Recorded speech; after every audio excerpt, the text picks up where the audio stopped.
জুলাই গণ অভ্যুত্থানে শহীদ আহতদের রাষ্ট্রীয় স্বীকৃতি দিতে হবে। সেই সাথে সর্বশেষে আমরা বলতে চাচ্ছি, বৈষম্য বিরোধী ছাত্র আন্দোলনের 158 জন যে সমন্বয়ক, তাদেরকে অবিলম্বে রাষ্ট্রীয় স্বীকৃতির ব্যবস্থা করতে হবে। আমরা বলতে চাচ্ছি, এই যে আমাদের এখানের ধাপগুলো, আমাদের এখানের প্যারাগুলো, এটি আসলে চলমান প্রক্রিয়া। সকল স্টেক হোল্ডারদের সাথে বসার প্রেক্ষিতে আমাদের এখানের সংশোধন, পরিবর্ধন, বিয়োজন এগুলো হতে থাকবে। আমরা সকলকে বলবো, আপনারা আমাদেরকে সহায়তা করুন, আমাদের সাথে বসুন, ইনপুটগুলো দিন, যার উপর ভিত্তি করে বৈষম্য বিরোধী ছাত্র আন্দোলনকে আমরা একটি নতুন দিশা দেখাতে পারি। তারা হলো কি অনলাইনে অফলাইনে বিভিন্নভাবে চোরাগুপ্ত হামলা থেকে শুরু করে নানান প্রকার ষড়যন্ত্র এখন পর্যন্ত করে যাচ্ছেন।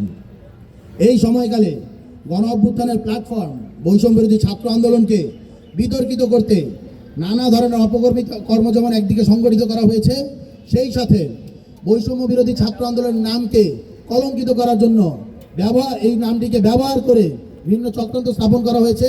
প্রমাণ ছাড়া নানাবিধ অভিযোগ প্রদান করে সামনে এনে মিডিয়া এর মাধ্যমে আমাদেরকে কলঙ্কিত করার চেষ্টা করা হয়েছে। আমরা স্পষ্ট ভাষায় জানাতে চাই, বৈষম্য বিরোধী ছাত্র আন্দোলনের নাম ব্যবহার করে যে কোনো ধরনের অপকর্ম সাধনের যারা অপচেষ্টা করবে, আমরা যারা নবনির্বাচিত হয়েছি তারা এই ধরনের অপচেষ্টাকে কঠোরভাবে প্রতিহত করব, এবং শুধু প্রতিহত না, আমরা ঘোষণা করছি আমরা কঠোরভাবে এটি দমন করব। নবপর্যায়ে আমরা বৈষম্য বিরোধী ছাত্র আন্দোলনকে ঢেলে সাজাতে চাই এবং গণ অভ্যুত্থানের রাজনীতিকে এগিয়ে নিতে চাই। যেহেতু ইশতেহারটা আরও অনেক বড়, আমি একটু আমাদের মূল যে ঘোষণা সেদিকে চলে যাচ্ছি সময় স্বল্পতার জন্য। এবং এই যে পুরোপুরি যে এই ঘোষণাটা রয়েছে, ইশতেহার রয়েছে, এই খসড়া ইশতেহার নিয়ে আমরা প্রত্যেকের কাছে যাব, সবার সাথে বসবো। এবং এটি আসলে চূড়ান্ত কিছু নয়, এটি আসলে খসড়া সেই পেপার যা আমরা তাদের কাছে নিয়ে যাব। এখানে সংযোজন বিয়োজন হবে এবং এই খসড়াটাই জাতীয় ঐক্যমত্যের একটি ভিত্তি রচনা করবে, যার উপর ভিত্তি করে আগামীর বৈষম্য বিরোধী ছাত্র আন্দোলন পরিচালিত হবে। ছাত্র জনতার গণ অভ্যুত্থানের বাংলাদেশ বাস্তবায়নে আগামী দিনে আমরা নিম্নোক্ত দাবিগুলোকে প্রাধান্য দিয়ে আমাদের সাংগঠনিক কার্যক্রমকে পরিচালনা করতে যাচ্ছি। প্রথমত, জুলাই ঘোষণাপত্র। অন্তর্বর্তী সরকার কর্তৃক যে প্রতিশ্রুত জুলাই ঘোষণাপত্র অবিলম্বে সেটি জারি করতে হবে এবং এটির যে সাংবিধানিক ভিত্তি সেটি নিশ্চিত করতে হবে। জুলাই গণ অভ্যুত্থানের শুরু থেকে নতুন নির্বাচিত যে সরকার, তারা ক্ষমতা গ্রহণের আগ পর্যন্ত বর্তমানের যে ইন্টারিম গভর্নমেন্ট, অন্তর্বর্তীকালীন সরকার, তাদের সকল কর্মকাণ্ডকে সংবিধানের ক্রান্তিকালীন এবং অস্থায়ী বিধানাবলী হিসেবে অন্তর্ভুক্ত করতে হবে। এই পর্যায়ে আমাদের কার্যক্রমের যেটা আসলে হলো গিয়ে মূল আরেকটি ধাপ, সেটি হলো গিয়ে জুলাই সনদ এবং এর মাঝে বিচার এবং সংস্কার। আমাদের 3 নম্বরের যে রূপরেখা বা দাবি, সেটি হলো নির্বাচনের পর গঠিত সংসদে নয়, বরং নির্বাচনের আগেই সংস্কার বাস্তবায়ন করতে হবে। নির্বাচিত সংসদ সংস্কার করবে কি করবে না তার কোনো গ্যারান্টি নেই। আমরা 90-এর পরে 91-তে দেখতে পেয়েছি নির্বাচিত সংসদ কোনো সংস্কার করেনি।